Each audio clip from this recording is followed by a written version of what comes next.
White people did not exist before 1681.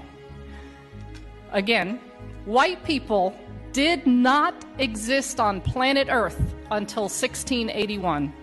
Number two, any claim that this group called white people, any claim that that group is rooted in biology or derived from genes or biology or is innate or is from nature is a lie. Third and final point. As a matter of foundational law, actually, let me say it this way. White supremacy has been embedded in the United States of America from its founding as a matter of law. Now, I don't expect you to buy all that, to get all that, to believe all that, at least not now. But my job is to share with you the legal history that proves each of those three claims that I begin with. So let's go. Let's get started. We have to begin this conversation in colonial North America, specifically in the colonies, the British colonies of Maryland and Virginia. Both were British colonies, and both shared a number of particular characteristics. First, their economies were rooted in tobacco farming. If you know much about tobacco farming, it requires tremendous human labor. Lots and lots of workers. So those who owned large plantations, big landholders, constantly needed laborers to do the work to grow the tobacco. In addition to sharing an economic base, both colonies had an incredible gender imbalance, roughly 10 men for every woman.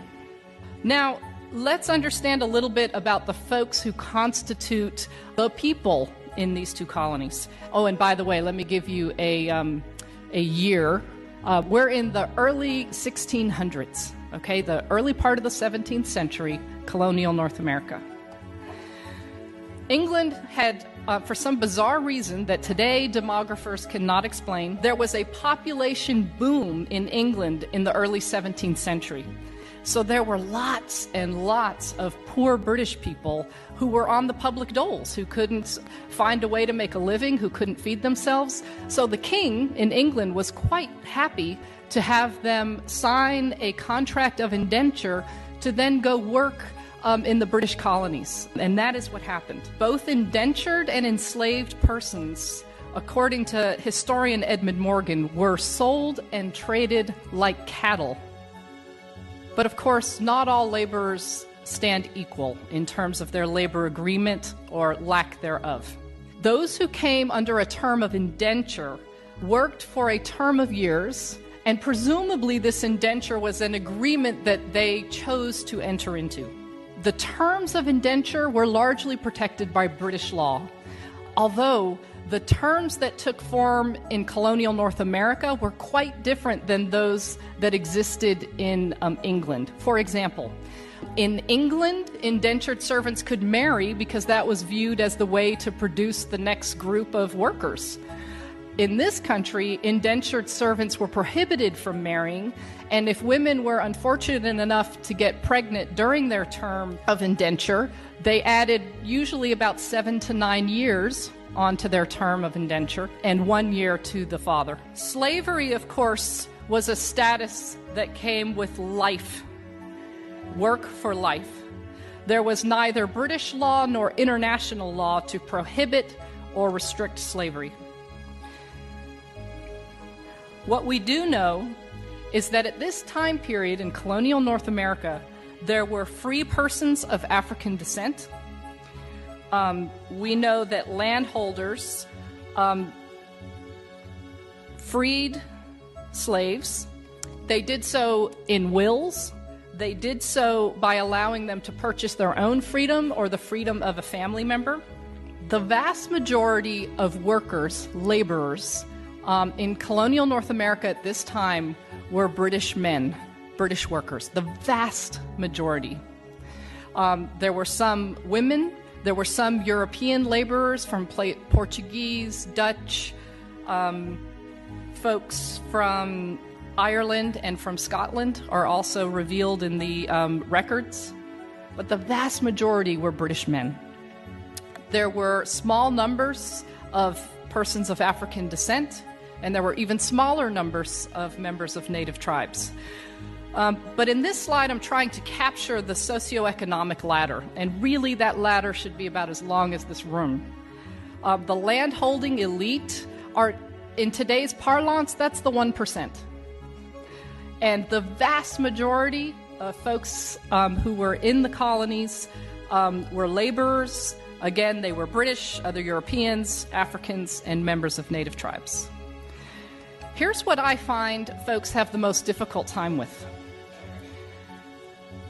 We tend to really struggle with getting a good picture of social life, the social context at this juncture.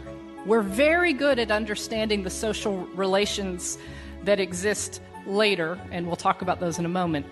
But pre-Bacon's Rebellion society is something that we generally in this country struggle to grasp. So I'm going to do my best to paint a broad stroke picture of this time period. What we know is that British and African laborers worked, ate, and slept together.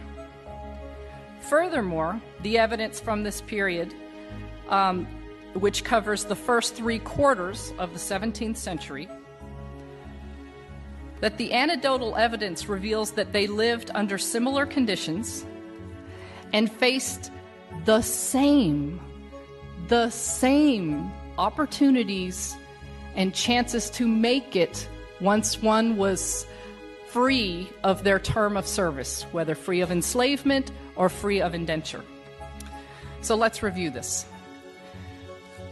British laborers constituted the vast majority of the populations in both colonial Maryland and colonial Virginia. All men, of course, because the law of coverture, let me tell you something about that law of coverture. The law of coverture is derived from British common law, and it structures marriage. And this is how Barrister Blackstone famously described the law of coverture. In marriage, the man and the woman become one, and the one is the man. You didn't have the right to retain your own wages. You couldn't create estate planning, wills, or trusts without the approval of a man. So all men who were free of indenture or enslavement faced the same opportunities in these colonies as a matter of law. For example, free men of African descent could own servants or slaves, and they did. They could vote, and they did. They could marry persons of the opposite sex. God, and I love that I have to make that qualification now. Woo! They could marry persons of the opposite sex regardless of national origin, and they did.